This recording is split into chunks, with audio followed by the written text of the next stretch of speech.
ये आकाशवाणी है।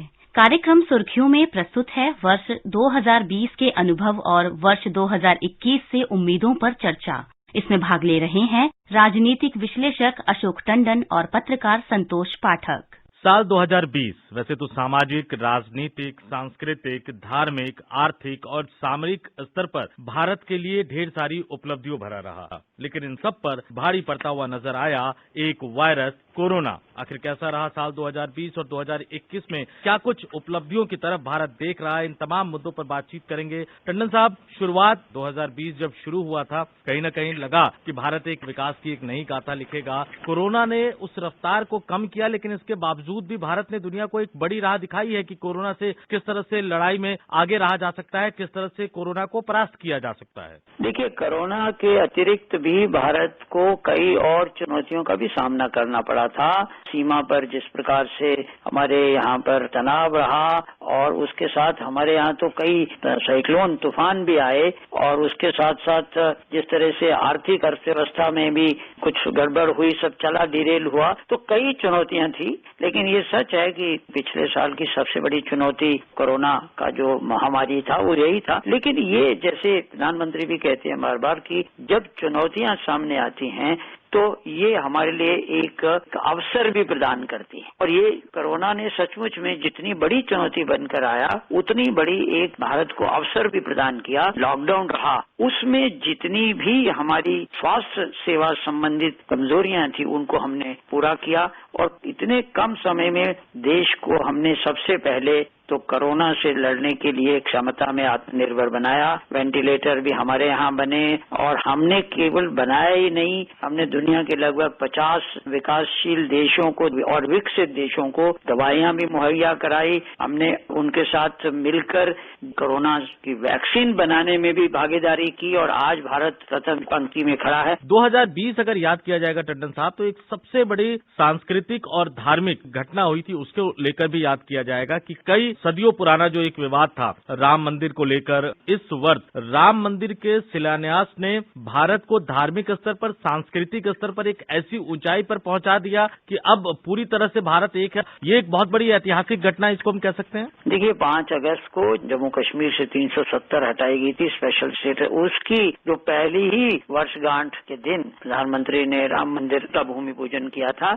लेकिन वो जो एक निर्णय हुआ जिसको पूरे देश ने, समाज के सभी वर्गों ने स्वीकार किया, और वो इसमें सबसे महत्वपूर्ण बात है। राम मंदिर का निर्माण शुरू होना ये अपने आप में एक ऐतिहासिक घटना तो है ही है, लेकिन इस निर्णय का, जिसमें सुप्रीम कोर्ट ने बहुत अहम भूमिका निभाई, उसको समाज के सभी वर्गों ने स्वीकार किया। और अब जबकि ये राम मंदिर बनना शुरू हो गया, तो स्वाभाविक है कि ये भारत की जो सांस्कृतिक धरोहर है, जो हमारी विरासत है, उसका एक स्मारक बनने जा रहा है। ये किसी एक धर्म या वर्ग विशेष का ये मंदिर नहीं है, ये भारत की एकता, अखंडता, सांस्कृतिक धरोहर और हमारी जो विरासत है उसका प्रतीक बनकर उभरने वाला है। वर्ष के अंत आते आते, जिसका जिक्र बहुत ज्यादा अभी नहीं हो रहा है, कि जम्मू कश्मीर में 2 चुनाव हुए, पंचायत के और डीडीसी के चुनाव हुए, 50% से ज्यादा मतदान हुआ है। तो जम्मू कश्मीर एक विकसित राज्य के रूप में, संशासित प्रदेश के रूप में उभरकर सामने आएगा। कोरोना काल में भारत में कई जगह पर चुनाव हुए, राज्यों के चुनाव हुए, उपचुनाव हुए, स्थानीय निकायों के चुनाव हुए, तो जिस तरह से जनता ने उसमें भागीदारी दिखाई, वो भी भारतीय लोकतंत्र की मजबूती का एक उदाहरण है। लेकिन जम्मू कश्मीर में जो स्थानीय निकायों के चुनाव में जनता ने भागीदारी दिखाई, वो भारत के लोकतंत्र की मजबूती को दर्शाता ही है। लेकिन साथ में जो दुष्प्रचार पाकिस्तान की ओर से हो रहा था कि जम्मू कश्मीर के लोग तो भारत के साथ रहना ही नहीं चाहते, जिस तरह से उन्होंने स्थानीय निकाय के चुनाव में भाग लिया और चुनकर आए, उससे भी एक जम्मू कश्मीर की समस्या का समाधान होने की दिशा में एक बहुत बड़ा कदम है। जो जून में हुआ, जो भारतीय सेना ने किया और जिस तरह से भारत सरकार ने, भारत के प्रधानमंत्री नरेंद्र मोदी ने चीन को उसी की भाषा में जवाब दिया, ये एक बड़ी घटना है। देखिए, भारत और भारत की सशस्त्र सेनाएं 15 जून की रात को कभी भूलेगी नहीं, जिस दिन हमारे 20 सैनिक मारे गए थे और 76 के लगभग घायल हुए थे। लेकिन चीन ने जो हुई थी झड़पें, उसमें उनके कितने सैनिक मरे इसकी कभी चर्चा नहीं की, ना ही अपने देश के लोगों को वो बताया। लेकिन लेकिन बाद में जो खबरें आई उसमें ये भी स्पष्ट हुआ था कि जितना जान का नुकसान हमारी ओर से हुआ था कहीं ज्यादा चीन की ओर से भी हुआ था और चीन इस बात को समझता था कि ये छुटपुट घटनाएं और झड़पें करके भारत के सशस्त्र सेनाओं को डरा नहीं सकता है। और बाद में भी जैसे हमारे विदेश मंत्री जयशंकर ने कूटनीतिक स्तर पर भी जो समस्या थी चीन के साथ हुई, उसको जिस तरह से भारत ने अपना पक्ष दुनिया के सामने रखा और उस पक्ष को दुनिया ने समझा, तो आज चीन भी इस बात को समझता है कि भारत के साथ आप इस प्रकार के जो भी सैनिक कार्रवाई है उससे न तो आप भारत को डरा सकते हैं, न ही भारत को आप पीछे धकेल सकते हैं। 2020 की शुरुआत हुई थी तो देश में नागरिकता कानून के खिलाफ आंदोलन चल रहा था। 2020 जब अंत होने जा रहा है तो किसान आंदोलन चल रहा है। हमारे अपने देश के लोग अगर किसी मुद्दे को लेकर आंदोलन करें तो वो बड़ी बात नहीं होती, सरकार गंभीरता से लेती है, बातचीत भी करती है सरकार ने और प्रधानमंत्री ने कई बार कहा है। लेकिन नागरिकता कानून के खिलाफ जो आंदोलन हुआ था और किसान आंदोलन में जिस तरह से मोबाइल टावरों को तोड़ा जा रहा है और जिस तरह से पाकिस्तान और चीन का एंगल निकलकर सामने आ रहा है, 2021 में आंतरिक स्तर पर भी भारत को मुंहतोड़ जवाब देना होगा इन विदेशी ताकतों को जो भारत के अंदर के माहौल को कहीं न कहीं खराब करना चाहते हैं। देखिए, इसके लिए तो भारत की आंतरिक जो एकता है वो अगर बना रहेगा और आपसी भाईचारा बना रहेगा तो ये समस्याएं भारत ने पहले भी बहुत निपटी हैं और अभी भी सक्षम है। सबसे बड़ी बात यह है कि देश की जनता को जागरूक रहना होगा और किसी भी बहकावे में आकर ऐसा कोई हिंसात्मक आंदोलन नहीं करना चाहिए। तो ये बात मैं समझता हूँ कि जो किसान आंदोलन है उसमें भी जो किसानों के नेता हैं वो इन सब परिस्थितियों को समझते हैं और वो भी इस बात को जानते हैं कि उनका जो आंदोलन है वो शांतिपूर्वक आंदोलन जो है उसको कुछ एक असामाजिक तत्व जो हैं उसमें घुसने की कोशिश करते हैं और उससे उनको भी बच के रहना है। 2021 की अगर मैं बात करूं खासतौर से नौकरी की संभावनाओं को लेकर, तो किस तरह का ये वर्ष 2021 जो है वो रहने वाला है भारतीय युवाओं के लिए? किस तरह से नौकरी के जो अवसर हैं, जो संभावनाएं हैं, जो मौके हैं वो किस तरह से बढ़ेंगे ताकि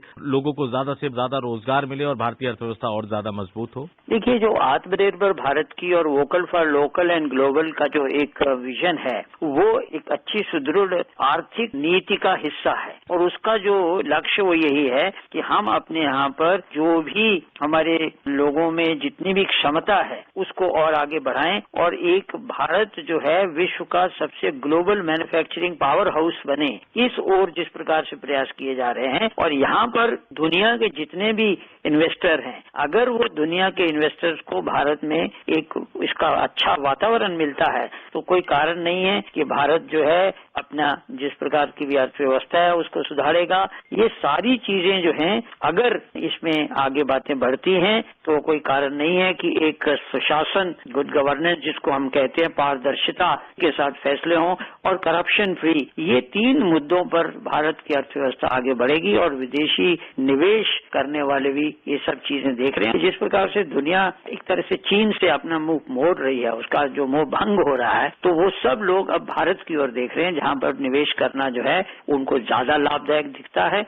ये अगर हमारा एक वातावरण और आगे बढ़ता है 2021 में तो कोई बड़ी बात नहीं है कि भारत जो है दुनिया की एक 4 या 5 दुनिया की जो बड़ी अर्थव्यवस्थाएं उनमें आगे बढ़ता है और हमारा जीडीपी भी इसमें भी प्रगति होती है। तो 2021 से आर्थिक क्षेत्र में भी भारत से दुनिया को बहुत उम्मीदें हैं और इसलिए भारत के जो हमारी अर्थनीति है, हमारा जो आने वाला बजट है, उसमें इन चीजों को ध्यान में रखते हुए आत्मनिर्भर भारत कैसे बने, कैसे ये मैन्युफैक्चरिंग हब बने और हम वोकल फॉर लोकल से ग्लोबल की ओर बढ़े और दुनिया हमारी ओर आकर्षित हो, इस उम्मीद के साथ 2021 की ओर पूरा देश देख रहा है। वित्त मंत्री जिस प्रकार का बजट प्रस्तुत करेंगी उसमें ये सारी जो भी लोगों की आकांक्षाएं हैं उसकी पूर्ति होगी, फिर से पुनः देश की अर्थव्यवस्था एक बार पटरी पर आ जाएगी। बिल्कुल टंडन साहब, आपने बिल्कुल सही कहा कि 2021 जो है वो उम्मीदों का साल है। चुनौतियां अपनी जगह बरकरार रहेंगी लेकिन निश्चित तौर पर कई ऐसे क्षेत्र हैं जिसमें भारत कई तरह की उपलब्धियां हासिल कर सकता है। हमारे साथ चर्चा में शामिल होने के लिए बहुत बहुत धन्यवाद टंडन साहब। धन्यवाद। अभी आप सुन रहे थे वर्ष 2020 के अनुभव और वर्ष 2021 से उम्मीदों पर चर्चा। इसमें भाग ले रहे थे राजनीतिक विश्लेषक अशोक टंडन और पत्रकार संतोष पाठक।